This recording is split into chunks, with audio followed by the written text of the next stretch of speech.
Olá, você que está nos acompanhando no Clube do Livro do Ministério de Homens da Primeira Igreja Batista de Curitiba, o Ministério Legacy.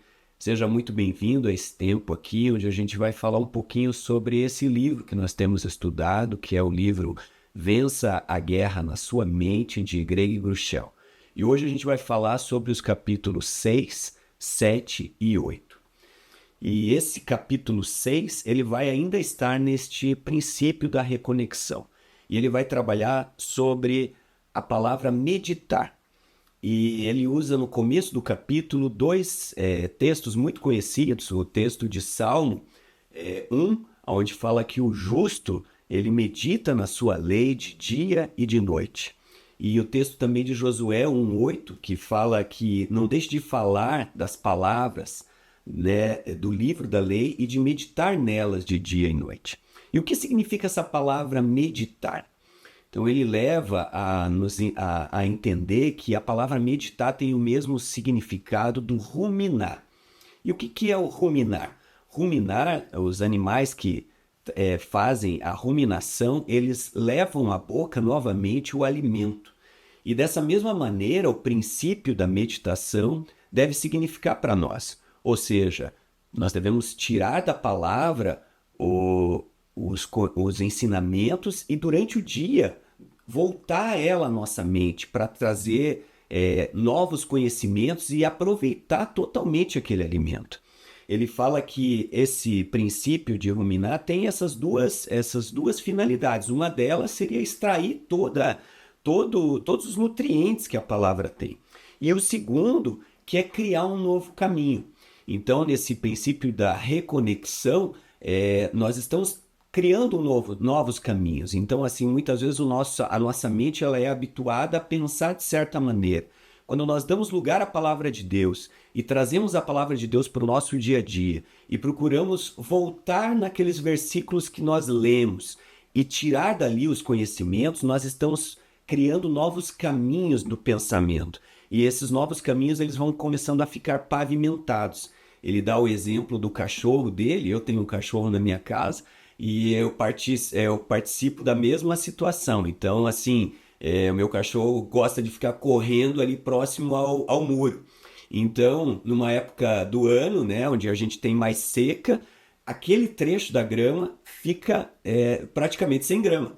E assim, o cachorro pavimentou um caminho ali de tanto caminhar. Assim é na nossa mente. Nós muitas vezes damos ao pensamento o reforço e a repetição. E da mesma forma, se fizermos assim com a palavra de Deus, dermos a ela o tempo, a oportunidade dela voltar, dela ter na nossa mente aquele espaço durante o nosso dia, nós vamos estar pavimentando um novo caminho e se enchendo da palavra de Deus e trilhando ali um caminho que agrade a Deus. E os nossos pensamentos estarão cada vez mais próximos daquilo que Ele imagina. Então, é interessante que essa própria ideia da repetição é muitas vezes a ideia que o inimigo coloca nas nossas vidas, como tentando nos afastar ou acreditar em mentiras. É de tanto ele repetir, é de tanto ele colocar uma mentira, que a gente tem até o ditado, que a mentira se torna verdade, e assim se torna verdade na nossa mente também. Então, da mesma forma, nós temos que entender e se reconectar a Deus, criando esse novo caminho, esse caminho da meditação.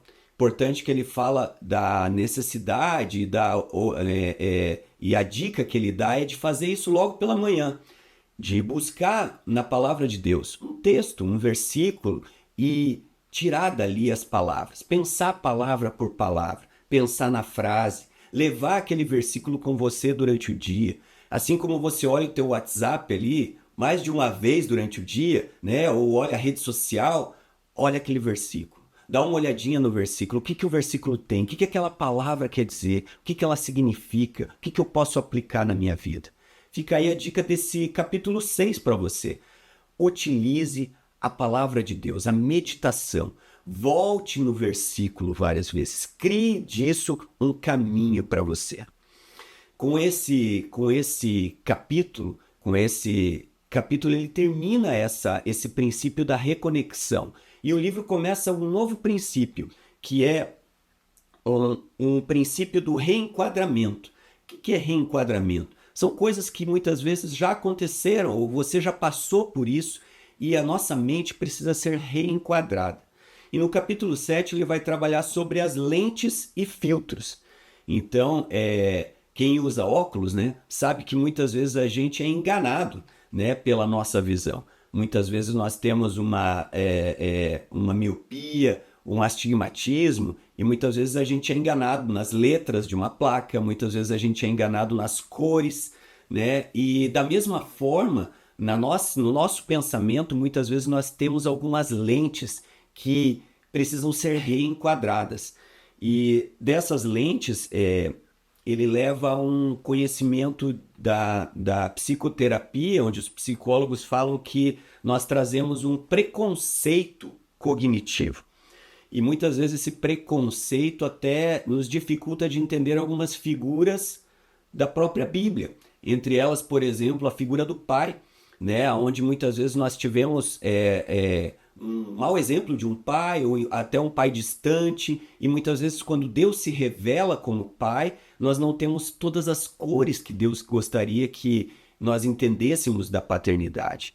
E é interessante que essa é uma forma que ele mostra de uma lente que está errada na nossa vida e que a gente precisa aprender a tirar essa lente, ou, como ele fala, reenquadrá-la, né? Então tá aí o princípio do reenquadramento, né? Só que isso só acontece, nós só conseguimos reenquadrar quando a gente olha para esse preconceito que nós temos com alguma coisa e nós não agimos mais de maneira imparcial. Nós olhamos e entendemos que precisamos tomar uma atitude com relação àquilo, né? A gente decide não ficar preso àquele conceito do passado, né? Ele vai dar o exemplo de uma coisa que irrita muito ele, que é quando quebra alguma coisa na sua casa e ele já explode, já tem um acesso de raiva e já se irrita com aquilo.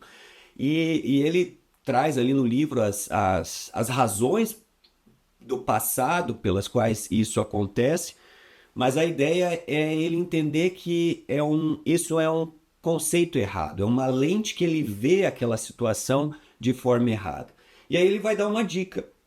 A dica é, a gente precisa primeiro entender, identificar que aquele é um problema. E aí manter a calma, né, que muitas vezes é difícil, mas pensar que ali eu posso identificar aquele pensamento negativo que viria da explosão, da raiva, de culpar alguém por aquilo e levar isso cativo a Deus e procurar uma evidência objetiva. Ele fala da evidência objetiva como, por exemplo, nesse caso dele do quebrar as coisas quebram. Então podem ter valores, algumas coisas que são mais caras, outras mais baratas, mas está vamos dizer assim, dentro da objetividade, um fato desse pode acontecer. E assim ele procura ressignificar isso, ou seja, trazer uma nova lente para isso, de uma maneira que aquele preconceito que ele tinha, que desagradava a Deus, possa ter um outro caminho na sua mente, possa ter um outro caminho no seu pensamento. Então eu convido a você também e falo, será que você tem na sua mente alguns preconceitos, algumas lentes que hoje você está enxergando situações que muitas vezes estão te afastando de Deus ou levando você, de repente, a olhar situações de maneira errada? Então, procure identificar preconceitos que você tem e reenquadrá-los na perspectiva divina, na lente de Jesus. Por fim, nosso último capítulo, capítulo 8, que nós vamos trabalhar ainda hoje, ele vai falar sobre o que Deus não fez. Ainda também sobre a questão do reenquadramento, desse princípio do reenquadramento. É interessante porque ele começa falando sobre momentos congelados. Quem nunca pensou ou imaginou em congelar um momento da sua vida, um momento que você queria que não passasse, que tivesse aquele momento para sempre? E, lógico, momentos alegres, festivos, de família, muitas vezes, momentos de conquista. Mas se você for pensar, muitas vezes nós congelamos momentos. E não são os momentos melhores. Nós congelamos momentos tristes, situações ruins que acontecem na nossa vida e nós carregamos aquilo. Nós levamos aquilo por muito tempo. E esses momentos, muitas vezes, precisam também serem ressignificados, como ele fala, né? Serem reenquadrados. São situações que já aconteceram com você, já aconteceram comigo, mas nós precisamos, como ele falou no capítulo anterior, enxergar isso com outras lentes. Mas como fazer? Como aproveitar e conseguir entender tudo isso? E muitas vezes a nossa mente ela está fixada naquilo que Deus fez. E é muito fácil a gente agradecer a Deus quando a gente ora por algo, algo acontece, a gente agradece a Deus porque Ele fez. Mas o desafio que ele coloca aqui, nessa etapa, é a gente agradecer a Deus muitas vezes por aquilo que Ele não fez. E aí é um princípio fácil às vezes de falar, mas difícil da gente executar na prática, né? Porque a nossa mente ela está muito naquilo que a gente enxerga, naquilo que a gente vê. E quando a gente começa a tentar colocar esse princípio, reenquadrar esse nosso, reenquadrar a nossa mente, agradecendo a Deus pelo que Ele não fez, a gente exercita a nossa fé, porque a nossa visão é limitada. Hoje eu estou aqui dentro desse estúdio, enxergando esse estúdio, mas Deus não está só aqui, está enxergando tudo ao redor, o que está acontecendo ao redor, fora dessa sala e em todo o mundo. E assim deve ser a nossa fé e o nosso sentimento quando a gente agradece a Deus por algo que a gente pediu e não aconteceu, porque Ele sabe o melhor. Ele sabe aquilo que muitas vezes iria ser uma frustração para nós. E é interessante que, assim, é uma forma da gente entender a bondade de Deus. Muitas vezes Ele não dá, muitas vezes Ele não nos entrega, porque Ele é bom. Em Isaías 55, 8 a 9, está escrito: porque os meus pensamentos não são os pensamentos de vocês, nem os meus caminhos nem os seus caminhos são os meus caminhos, declara o Senhor. Como os céus são mais altos do que a terra, assim os meus caminhos são mais altos do que os seus caminhos, e os meus pensamentos mais altos do que os seus pensamentos. Fica aqui esse desafio de fé. Fica aqui essa mensagem para você reenquadrar situações que tenham acontecido na tua vida e enxergá-las com a lente de Deus e procurar reenquadrá-las, colocando ali e agradecendo a Deus muitas vezes por Ele não ter feito aquilo que você pediu, porque Ele estava dando outra oportunidade e estava com realmente pensamentos maiores, pensamentos mais altos do que os seus pensamentos. Grande abraço, que Deus abençoe você.